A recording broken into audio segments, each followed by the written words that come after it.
Dans cette vidéo, vous allez comprendre pourquoi j'ai commencé à recevoir des plaintes venant de certaines entreprises dans la localité où je vis actuellement. Vous savez, Claude AI a commencé avec des modèles d'intelligence artificielle assez puissants. Et récemment, ils ont sorti, je pense, le dernier modèle qui permet de faire les tests automatisés, les tests end-to-end directement dans l'interface de l'utilisateur. Donc, vous donnez la possibilité à Claude de prendre le contrôle de votre ordinateur et puis, bon, d'autres navigateurs en fait, et puis d'effectuer tous les tests de front-end. Et moi, qu'est-ce que j'ai fait à mon tour? Moi, j'ai plutôt créé une machine de guerre. En tout cas, dans cette vidéo, je vais vous montrer en fait ce que j'ai créé. Je vais aussi vous présenter la maquette pour ceux qui veulent la voir. Vous n'avez qu'à écrire en commentaire. J'ai fait ça et puis j'ai vendu ça à deux entreprises et puis ils ont confirmé en fait. C'est-à-dire, ils ont confirmé que c'était en fait une machine de guerre, donc un système d'automatisation de cloud que je vous assure, c'est assez puissant en fait. Je sais, moi, je ne sais pas comment j'ai fait pour faire ça, mais c'est assez puissant. C'est assez puissant. Bon, en tout cas, je vais vous montrer un peu comment j'ai fait. En fait, ça, c'est mon système, ça, c'est mon tableau et j'étais en train de travailler sur un petit projet. Mais bon, mais je me dis, pourquoi ne pas vous montrer cette vidéo? Là, vous allez voir un peu euh, comment est-ce que vous allez faire pour ne pas trop dépenser vos tokens dans les abonnements Claude? Comment ne pas dépenser, ou alors pour ceux qui utilisent les abonnements de 20 € le mois, comment ne pas gaspiller votre token pour rien? Bon, je vais aussi vous faire une petite vidéo et j'espère que ça va durer moins de 10 minutes. Bon Là, les je gars, on se veux... retrouve là sur mon écran et je vais donc vous montrer en bref l'outil que j'ai créé. Vous savez, Lorsque vous utilisez Claude AI pour pouvoir donc coder vos différentes applications, la difficulté généralement c'est premièrement comment structurer un prompt, ok? Comment écrire un prompt. Bon, vous avez déjà plusieurs vidéos sur YouTube qui vous montrent comment créer un prompt, comment utiliser Claude lui-même pour écrire un prompt ou alors comment utiliser ChatGPT pour pouvoir écrire un très bon prompt. Bon, même jusque-là, selon moi, en fait, toutes ces vidéos-là ne sont pas toujours complètes parce que même lorsque vous donnez les prompts, il y a toujours certaines difficultés, certaines incompréhensions à l'intérieur.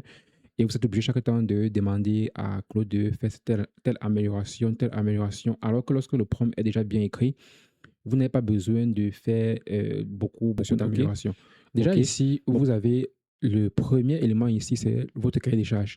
Comment fonctionne ici? Votre cahier des charges, là, ça peut être un prompt que vous écrivez ou alors vous pouvez demander à n'importe quelle intelligence artificielle, comme par exemple Claude ou ChatGPT, mais je vous recommande pour faire un très bon cahier des charges d'utiliser l'intelligence artificielle Claude pour faire un bon cahier des charges et aussi que le prompt. Donc, vous pouvez donc faire votre cahier des charges. Une fois que vous avez donc fait votre cahier des charges, vous pouvez donc soumettre votre cahier des charges ici à l'intérieur à cette intelligence artificielle. Donc, dans votre registre de code, vous allez créer un fichier ou dans lequel vous allez mettre donc tous vos différents dossiers. Bon, je vais vous expliquer ça plus tard. Et lorsque vous avez donc mis ça ici, on met ici à soumettre à Claude, OK? Et Claude maintenant est structuré. Bon, l'outil que j'ai créé est structuré en plusieurs niveaux, OK?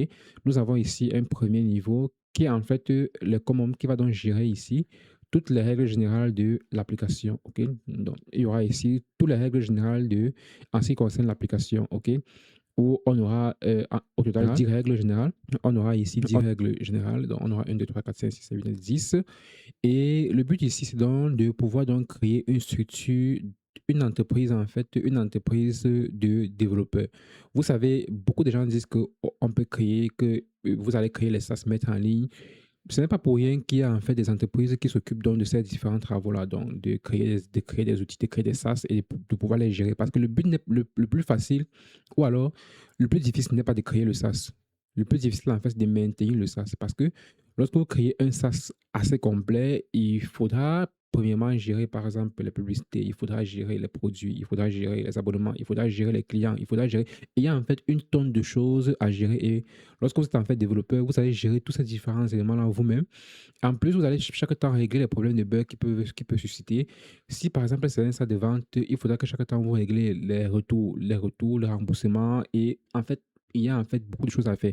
C'est pour cette raison qu'il y a plusieurs entreprises qui s'occupent de ça. Ils vont gérer. Il y a une entreprise, dans une entreprise par exemple, il y a celui qui s'occupe de la sécurité, il y a celui qui s'occupe par exemple du projet, il y a le projet management, il y a par exemple les développeurs, il y a par exemple les testeurs, il y a ceux qui s'occupent du déploiement, il y a ceux qui s'occupent du versionning, il y a ceux qui s'occupent de la documentation. Il y a en fait tous ces différents éléments dans une entreprise. Bien sûr qu'aujourd'hui, avec l'intelligence artificielle, une seule personne peut le faire, mais je peux vous assurer que nécessairement en le faisant sur les projets des clients que j'ai, c'est assez compliqué, ok? C'est assez compliqué, c'est pas du tout évident. Mais si vous voulez vous-même réaliser votre SaaS, vous pouvez donc utiliser cet outil ici. On a ici le le premier dossier common qui va donc contenir 10 étapes ici. Et sachez que ces étapes-là, c'est en fait des fichiers .md dans lesquels il y a des instructions que j'ai donc écrites. Lorsque vous allez donc fournir votre prompt ici, le dossier qui s'occupe en fait de l'architecture générale de toute l'application ou alors de tout le produit va donc récupérer votre projet. Il va en fait analyser. Donc, ceux-là vont permettre donc d'analyser. Ils vont donc vous dire ici si c'est faisable ou c'est pas faisable, quelles sont les différentes difficultés, quelles sont les améliorations que vous pouvez mettre à l'intérieur de votre produit, comment est-ce que ce produit sera donc déployé, quelles sont les erreurs qui peuvent susciter, quels sont les différents tests à appliquer donc sur ça, comment est-ce que vous allez donc mettre votre projet sur Git, comment est-ce que vous allez faire le CICD pour pouvoir donc gérer les prochains features. Donc, celui-ci en fait va se charger de faire l'analyse complète de votre projet que vous l'avez soumis à ce niveau-ci. Et une fois qu'il a donc fini de faire son analyse complète, il va donc vous poser la question à savoir si vous voulez donc passer à l'étape suivante. OK? Lorsque vous passez donc à l'étape suivante, il va donc arriver à ce niveau-ci au niveau des templates. Quand vous passez ici à l'étape suivante, j'ai fait une autre chose ici qui est aussi très important, c'est que l'endroit où vous avez soumis votre prompt ici à l'intérieur, dans le module que j'ai fait, donc dans l'outil que j'ai créé, vous pouvez directement soumettre votre prompt ici dans le dossier intact.md qui est un dossier comme ça, dans lequel vous pouvez aussi directement, au lieu de soumettre votre prompt à ce niveau-ci, vous pouvez directement revenir soumettre votre prompt à ce niveau-ci. Vous allez voir ici que la flèche ici est retour, donc ça fait aussi un chemin retour. Par contre, ici, la flèche ne fait pas un chemin retour. C'est une erreur de ma part parce que en temps normal, la flèche à ce niveau-ci devrait aussi effectivement faire un chemin retour, OK? Un chemin retour dans le sens où lorsque vous allez donc soumettre ceci, lorsque vous allez donc soumettre votre prompt à ce niveau-ci, il faudrait effectivement qu'il passe à l'étape d'analyse avant de retourner maintenant ici à l'intérieur, prendre les différentes décisions. Dans le cas où vous avez soumis donc votre cahier des charges à ce niveau, une fois que l'analyse a été faite à ce niveau, lui maintenant il va traverser à l'étape du skill ici. Et dans cette étape de skill, qu'est-ce qu'il va donc faire? Il va donc faire entrer directement ici à l'intérieur. Là maintenant, ça va dépendre de la complexité des projets. Si c'est un projet qui n'est pas assez complexe, qu'est-ce qu'il va donc faire? Lorsque c'est un projet qui n'est pas assez complexe, il va donc directement arriver ici, il va traverser et puis il va directement revenir ici à l'étape de skill. Donc, ce qui se passe, c'est que lorsque le projet n'est pas assez complexe, une fois l'étape d'analyse ici, il va directement passer à l'étape de développement de l'application. OK? Il va directement passer à l'état de développement de l'application. Mais lorsqu'il s'agit d'un SaaS assez complexe, comme par exemple le SaaS que je suis en train de créer actuellement, dans le SaaS que je suis en train de créer actuellement, qu'est-ce qu'il va donc faire? Il va donc revenir premièrement ici à l'intérieur, il va accéder ici à l'intérieur, il va prendre tout le résumé de tout ce qui a été mis il va prendre en fait tout le résumé de votre prompt ici.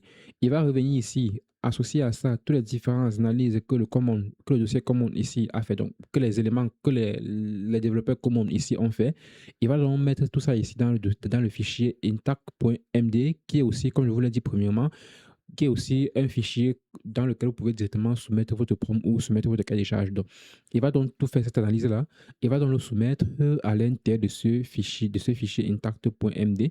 Et une fois qu'il aura donc fait, le dossier template, puisque c'est mis ensemble, il va donc revenir ici et écrire en fait les différentes décisions que lui, il doit prendre en tant que développeur, en tant qu'entreprise, parce que ça en fait une entreprise complète. Il va donc venir ici, écrire ici à l'intérieur toutes les différentes décisions qu'il aura donc pris concernant votre projet. Et une fois qu'il a donc fini de prendre ces décisions-là, il va donc venir ici mettre le projet start dans lequel il va déterminer en fait la complexité de votre projet et sa technique d'approche. OK? Donc, il va prendre ici, il va en fait faire un résumé de votre cahier des charges, un résumé des différentes décisions qu'il a fait dans le projet, dans le projet point start ici. Il va donc tout simplement vous dire, OK, là, il va donc faire l'étude. Bon, c'est un peu comme ce qu'on dit, l'étude de faisabilité en fait de votre projet.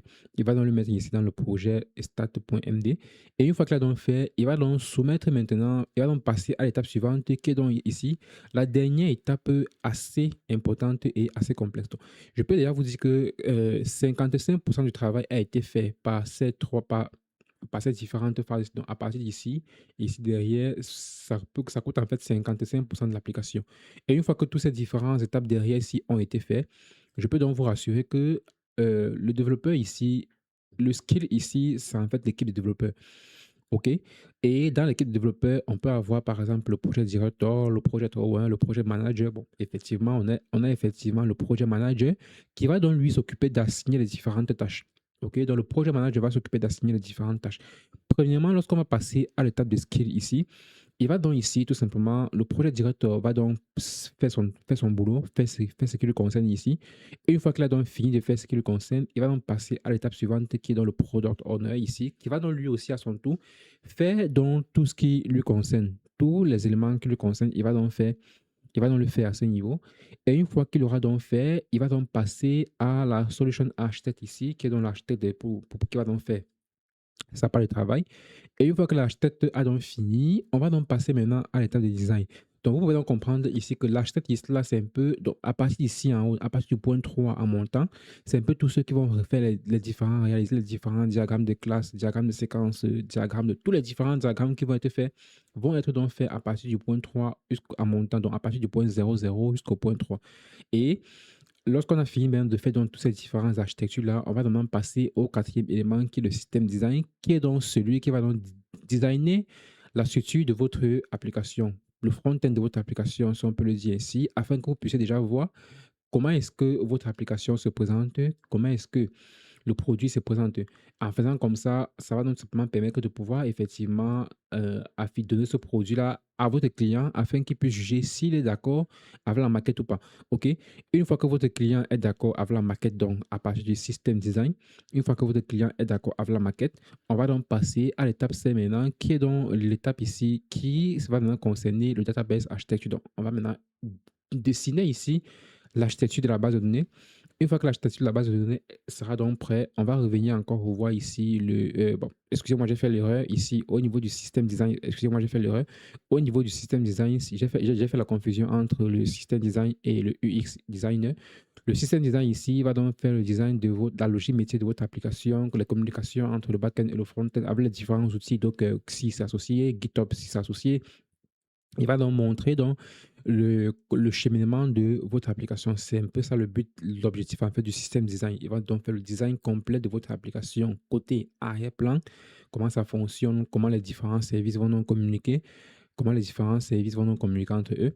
Et il va donc faire ça. Donc, une fois que le database, l'architecture de la base de données a été dessinée à ce niveau, on va donc passer maintenant à l'étape du designer que j'ai expliqué plus haut, qui est donc l'étape où on va donc dessiner le front-end de l'application et soumettre maintenant au client afin qu'il puisse donc décider s'il est en fait d'accord avec le produit que nous avons donc déjà réalisé ou pas. Une fois que le client donc valide dans le front-end, on passe maintenant ici au back-end, au front-end, autant pour moi. On passe maintenant au front-end. Le front-end ici, comme vous le savez, une habitude expliquer, c'est celui qui va donc designer la partie visible de notre SaaS ou de notre application.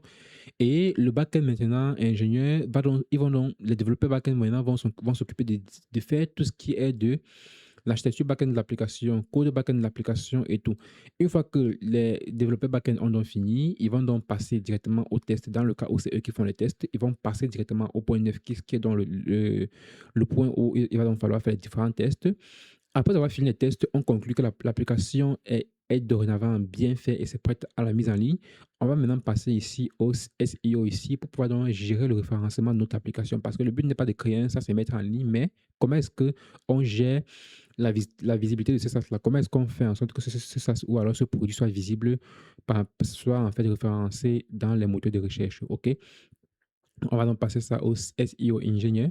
Et après ça, on va donc passer ici au performance ingénieur. Le performance ingénieur maintenant va donc s'occuper maintenant de la performance de l'application, donc la rapidité de l'application, la vitesse de l'application, sinon que ça fonctionne normalement, si c'est assez rapide, s'il n'y a pas les erreurs de lenteur de performance. Donc, il va s'occuper en fait de tout ça. Et on va donc passer ici à l'ingénieur DevOps qui va donc maintenant s'occuper des différentes versions de l'application et le déploiement de l'application. C'est donc ça le rôle ici de celui qui va donc s'occuper ici du versionning, donc du DevOps ingénieur. Et le QA ingénieur ici, le QA ingénieur, je pense que le QA ingénieur ici, c'est le développeur, c'est l'équipe qui va donc s'occuper ici de gérer tout ce qui est comme paiement, si je ne me trompe pas.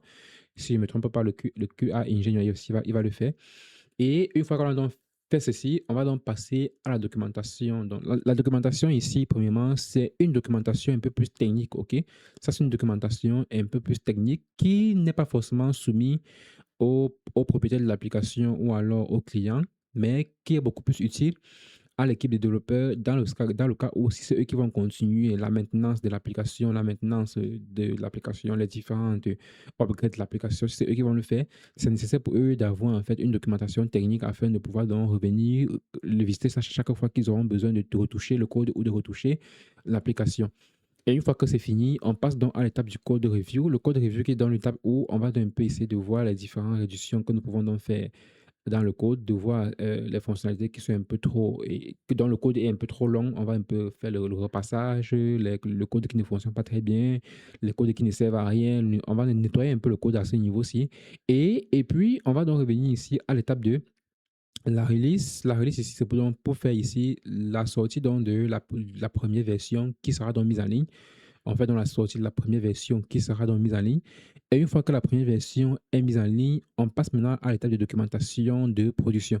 La documentation de production ici, c'est donc une documentation qui sera donc soumise dans ce cas-ci au propriétaire de l'application afin qu'il puisse voir comment, par exemple, s'inscrire, comment il puisse en fait découvrir le parcours de toute son application. Parce que généralement, les clients vont même venir me dire que je veux créer un produit, mais ils ne savent pas à quel point est-ce que le produit est assez complexe. Et lorsque vous allez créer le produit, il vient vous dire, telle partie n'a pas été implémentée, je ne trouve pas telle partie. Tu dis, mais tu ne trouves pas telle partie comment? Va connecte-toi, tu passes comme si tu vas trouver cette partie-là.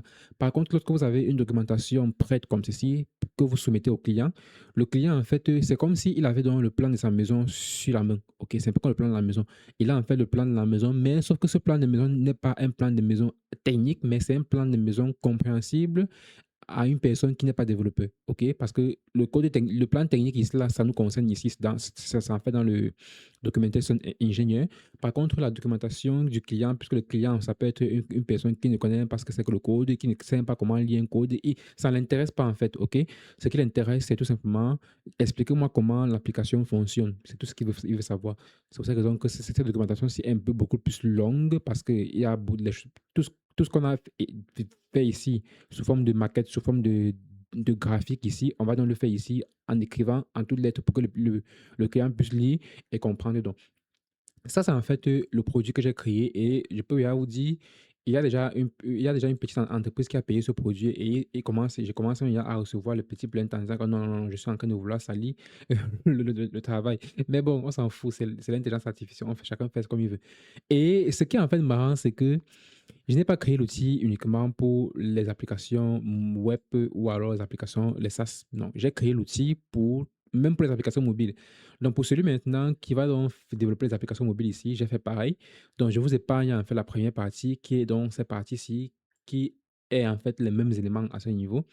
Par contre, les changements vont donc survenir à ce niveau-ci, au niveau donc des skills. Parce que dans les skills maintenant, il y aura certains éléments qui vont changer, comme par exemple le back-end, le front-end qui vont donc changer, parce que ceci est en fait spécialisé pour un langage de programmation bien précis. Parce que moi, personnellement, je développe beaucoup plus de mes applications en utilisant Flutter comme langage, qui est pas bon, beaucoup de gens aiment bien utiliser React Native, mais moi personnellement j'utilise Flutter qui est aussi un langage cross-plateforme parce que lorsque vous développez ici un seul langage, vous pouvez donc déployer sur toutes les plateformes Windows, Windows, Apple, euh, Play Store, App Store, Chrome, tout, vous pouvez déployer en fait sur toutes les plateformes lorsque vous travaillez avec le langage Flutter. Mais la différence donc, dans cette documentation, dans ce skill ici, c'est qu'il y a par exemple le langage qui a été ajouté à ce niveau. Il y a par exemple ici le déploiement ici Play Store et App Store qui se positionne ici. Ça veut dire que une fois que celui-ci a fini de développer l'application, il va en fait te montrer les étapes de déploiement de, de toutes les différentes plateformes pas à pas. Ok, il va t'écrire en fait un document qui va donc spécifier toutes les étapes de déploiement de cette application. Donc, quand vous voulez par exemple mettre une application sur le Play Store, on va vous dire remplis ci, remplis ça. Donc, toutes ces différentes étapes-là, en fait, lui, il va donc se charger de vous définir donc toutes ces différentes étapes-ci. Ok, ça c'est donc le produit que j'ai donc créé. Et donc, j'ai créé une version pour les applications web et tout ce qui est du web et une version pour tout ce qui est du mobile. Si je reviens maintenant ici vous montrer dans le code de ça, le code ici, je ne vais pas vous montrer en détail parce que ça, c'est un produit que je vends, donc je ne vais pas vous montrer le code de ça. Vous pouvez même faire les captures d'écran sur les graphiques ici, mais Le plus important, c'est le contenu qui est le plus important, OK? C'est le contenu et comment est-ce que la structure va donc marcher. Lorsque je suis donc à ce niveau-ci sur mon produit, j'ai ici mon dossier Claude qui est actuellement ici vide, OK? Ça en fait le produit. Mais lorsque vous créez donc votre application, ça sera donc différent, OK? Ça sera différent. Supposons par exemple que moi, j'ai dans ce produit-ci, j'ai ici mon fichier, mon dossier comme ici, qui embarque à l'intérieur effectivement tous les fichiers que j'ai développés dans le graphisme précédent. On a ici la philosophie de développement. On a ici tous les différents éléments qui sont écrits ici à l'intérieur. On a ici le coding standard ici. On a ici le projet management ici. Qu'est-ce que le projet management, qu'est-ce que c'est qu'il aura à faire ici? On a ici la documentation rule ici. On a ici la sécurité fondamentale ici pour la sécurité. On a ici le testing rule ici qui est dans les différents tests. Donc, on a ici les différents tests qu'il va donc faire à ce niveau-ci. OK. On a ici les différentes erreurs ici. Donc, ici à l'intérieur, nous avons toutes les différentes instructions qu'il va donc écouter afin de réaliser en fait chaque tâche bien précise. OK. On a ici les différentes instructions qui va donc exécuter. On a ici le Git workflow ici, donc pour le workflow au niveau du Git, le clean architecture ici. On a ici le working role ici. On a ici la definition of done ici. Et lorsqu'on a fini comme ça, on va donc entrer dans ce qui concerne le web. Lorsqu'on entre dans le dossier web à ce niveau, on a ici notre dossier skill, comme ce que je vous ai montré ici. Donc dans le web, on a ici dossier skill, on a template, on a ici skill, on a template, et puis on a aussi un dossier skill ici à l'intérieur.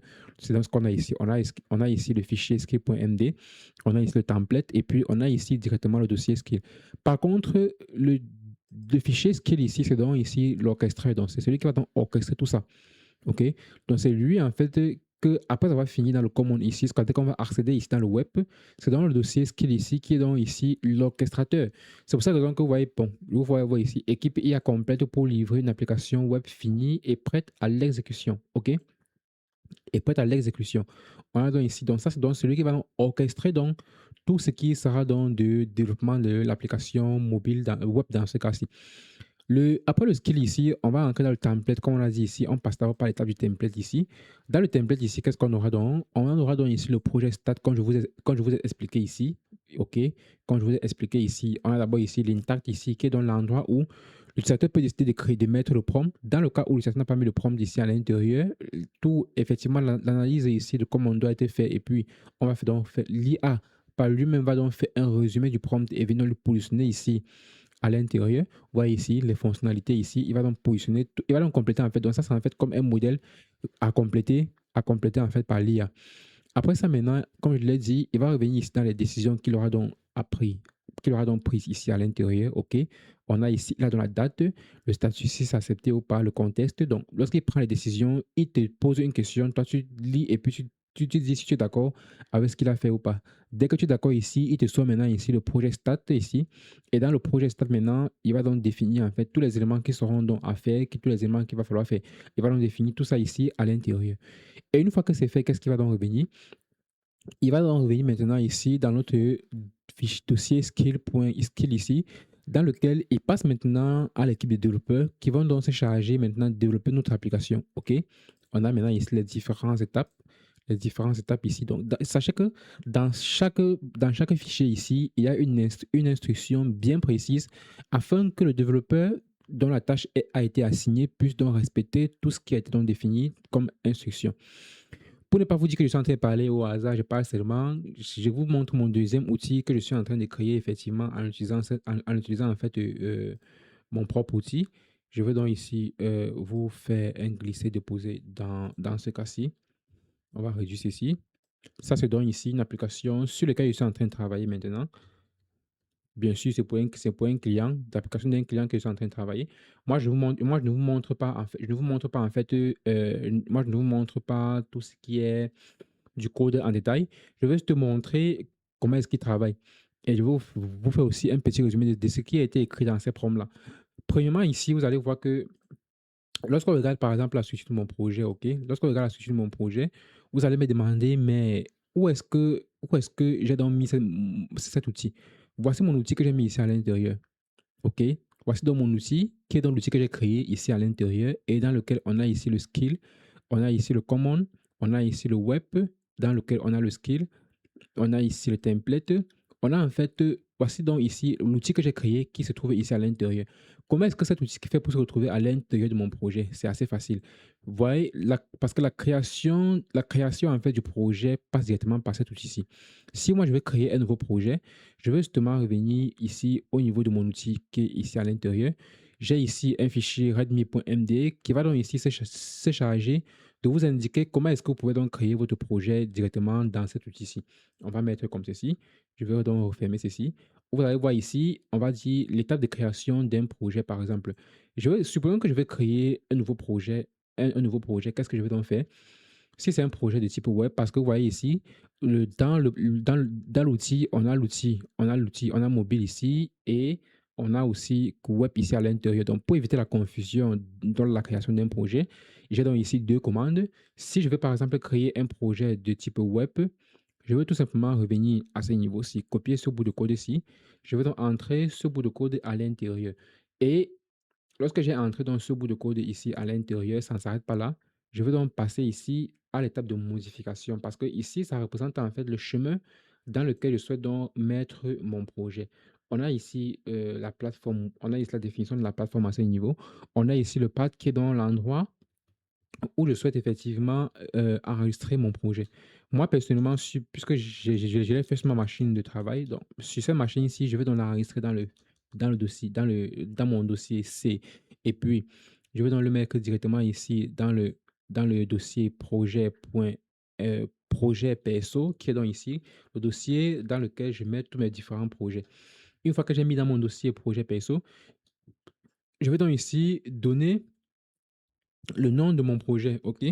Je mets ici le nom de mon projet. Je vais par exemple appeler mon application web. Et une fois que j'ai donc fait ceci, je vais cliquer sur Entrée. Vous allez voir le résultat qui va donc me fournir à ce niveau-ci. Qu'est-ce qu'il me dit ici?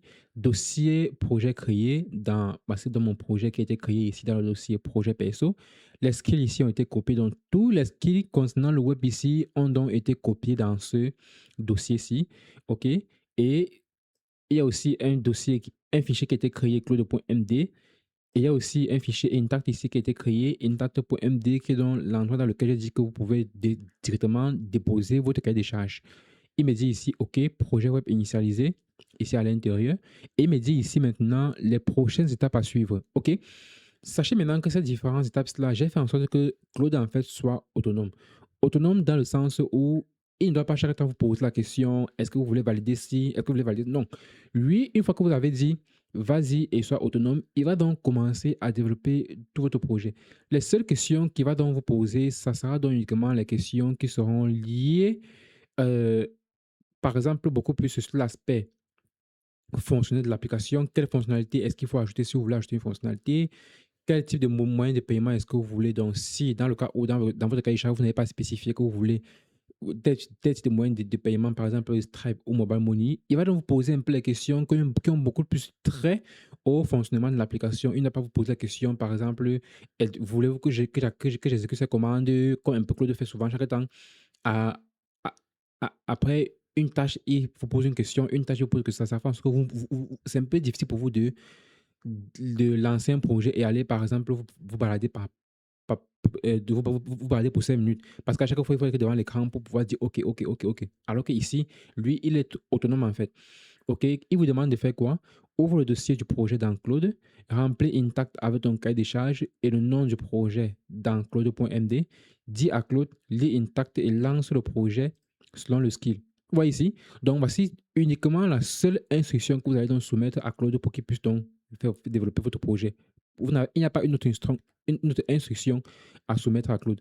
Donc, ça, c'est uniquement la seule instruction que vous aurez à soumettre à Claude une fois que vous avez mis votre cahier des charges dans le fichier intact.md. Vous allez lui dire, lis intact.md et lance le projet selon le skill. Point barre. Une fois que vous l'avez fait, il va donc commencer. Si j'ouvre maintenant ici mon dossier, le projet que je viens de créer ici, je pars dans projet perso. Vous allez voir ici que j'ai ici tous mes différents projets et j'ai ici un projet qui effectivement s'est ajouté. Mon application web ici à l'intérieur qui s'est ajouté. Si j'ouvre ici mon application web, vous allez voir qu'à l'intérieur, on a ici Claude, on a ici le fichier intact. Et si j'ouvre maintenant le dossier .claude, vous allez voir ici à l'intérieur skill. À l'intérieur de skill, on a command. À l'intérieur de command, on a tous les différents fichiers que je vous ai montrés. À l'intérieur du web ici, on a ici les skills ici. À l'intérieur des skills, on a tous nos différents éléments ici. On a ici les templates ici avec tous les différents éléments ici à l'intérieur. Et on a aussi le fichier skill ici. Comme je vous dis, là, c'est en fait l'orchestreur. C'est celui qui va donc orchestrer tout. OK? Parce que quand vous demandez ici à Claude, lis, intact et lance le projet selon le skill, quel est le skill qui va donc venir toucher? Lui, il va venir toucher premièrement ce skill ici. Par contre, on a ici plusieurs skills. Si on revient ici au niveau du projet perso, mon app ici, on a ici point Claude. Il va donc lire là ce petit intact ici. Une fois qu'il a donc lu le fichier intact ici, il va accéder ici à l'intérieur. Il va donc lire donc ce dossier skill ici. Une fois qu'il accède effectivement à ce dossier skill, il revient donc ici à l'intérieur. Il accède ici à web et il lit maintenant le fichier skill ici. Le fichier skill maintenant à l'intérieur, qu'est-ce que il va donc faire? En fonction de tout ce qui est écrit dans le fichier skill ici à l'intérieur, il va donc revenir ici dans le fichier commande. Une fois qu'il a fini de faire le travail ici, tout ce qui concerne l'architecture commande ici, il va donc revenir ici, retourner dans le web ici, toucher ici le template, faire les différents éléments comme je vous ai expliqué dans le template ici. Une fois qu'il a fait, il revient maintenant ici, il entre maintenant ici dans l'équipe de développement qui vont donc se charger de développer l'application. Donc ça, c'est donc ici un peu ce que ça fait. Vous voyez, donc même déjà la création de votre projet est assez facile. Et comme je vous le disais, pour ce projet sur lequel je suis en train de travailler, je vous ai montré déjà donc l'endroit où se trouve effectivement mon outil. J'ai donc ici la suite de mon projet qui a donc été créé. Vous voyez, j'ai un dossier pour la gestion des tests, j'ai un dossier pour les messages. Bon, ça dépend de ce que le projet fait effectivement. Mais si j'entre ici dans le dossier qui contient effectivement le code de mon application, ici, vous allez voir qu'en entrant par exemple dans le dossier lib ici, j'ai, bon, ça c'est l'analytique, bon, c'est pas ça, c'est pas important pour vous. Si j'entre ici dans application ici, dans autre ici, qui est dans la gestion d'authentification, dans le local ici à l'intérieur, je vais vous montrer l'exemple d'un fichier de code. Lorsque j'entre ici dans le... Bon, je vais vous montrer par exemple ceci. Ça, c'est par exemple le code d'une page OK. Bon, je peux dire le code qui gère une fonctionnalité bien précise. Vous allez voir ici que le code s'arrête à 31 lignes. Et c'est pareil pour tous mes codes, pour tous mes éléments ici. C'est pareil partout. Le code ne dépasse pas 30, le code ne dépasse pas 40 lignes en tout cas. Dans tout ce que moi j'ai fait, le code en fait ne dépasse pas 40 lignes. OK? Rares sont les codes qui vont dépasser 40 lignes. Vous voyez ici, tous mes codes vont se limiter au trop à 22 lignes, 24 lignes.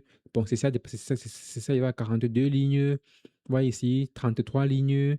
Mon code va s'arrêter ici. En fait, pourquoi est-ce que le code s'arrête est assez réduit? Là, 56 lignes. En fait, pourquoi? Parce que moi, il demandait à Claude de me faire un truc clean architecture. Donc, même, même au niveau des commentaires, les commentaires sont assez propres, assez professionnels. Je lui ai demandé de ne pas de faire en sorte que un fichier ne contient pas plus de 100 lignes de code. OK? Donc, un fichier ne doit pas contenir plus de 100 lignes de code. Pourquoi est-ce que je fais ça? Je fais en sorte qu'un fichier ne contient pas. Bon, les développeurs vont comprendre pourquoi est-ce qu'il fait ça. Bon, ceux qui développent vont comprendre pourquoi est-ce qu'il fait en sorte que mon code ne contient pas plus de 100 lignes de code. Mon fichier, pardon. Parce que, vous savez, le plus difficile ici, là, lorsque tu veux, par exemple, retravailler sur un projet, c'est que lorsque tu ouvres un fichier comme ceci, tu vois ici à l'intérieur 1500 lignes de code, tu commences à dire, putain, par où est-ce que je commence? C'est ça, en fait, qui est un peu, deux fois, plus difficile à maintenir, le code plus difficile à faire ici. Et j'ai remarqué que la plupart des codes, j'ai eu à faire la revue des codes de certains éléments, de mes followers qui utilisent l'IA pour coder. Je me suis rendu compte que lorsque tu reprends le code, tu ne peux pas soumettre le code à une personne, à un développeur normal de faire la review. Pourquoi? Parce que le code est désordonné, le code est est assez costaud. Il y a plusieurs fonctionnalités, même qui ne sont pas liées, qui sont implémentées en fait dans un seul fichier. Il y a tellement d'éléments qui font en sorte que lorsque tu prends le code pour faire la revue du code, c'est assez difficile, c'est assez complexe à comprendre. Par contre, avec ceci, je peux franchement donner ce code-ci à un développeur comme, bon, moi par exemple, je peux prendre mon code comme ceci et je vais même le lire à de côté et puis je retravaille sur mon projet sans problème, sans utiliser l'intelligence artificielle. Pourquoi? Parce que mon projet est commenté, mon projet est très bien structuré. J'ai dans un fichier, par exemple, je n'ai pas plus de 100 lignes de code. Ça veut dire que je peux facilement trouver, regarde, par exemple, là, 55 lignes de code. Donc, si c'était 100 lignes de code, ça peut, par exemple, s'arrêter ici en bas. Donc, je n'ai pas besoin de durer sur un fichier pour comprendre effectivement la logique qui est donc contenue dans ces fichiers. Pas du tout. OK? Donc, j'ai essayé de faire ça pareil. J'ai essayé de faire ça pareil pour faire en sorte que ça puisse être facilement compréhensible. Et j'ai fait en sorte que chaque fonctionnalité, chaque bout de code gère une fonctionnalité précise. Regardez par exemple ici. OK? On a ici une fonctionnalité. OK? On a ici une fonctionnalité. On a ici une fonctionnalité. Comment est-ce qu'un développeur ne peut pas comprendre ça?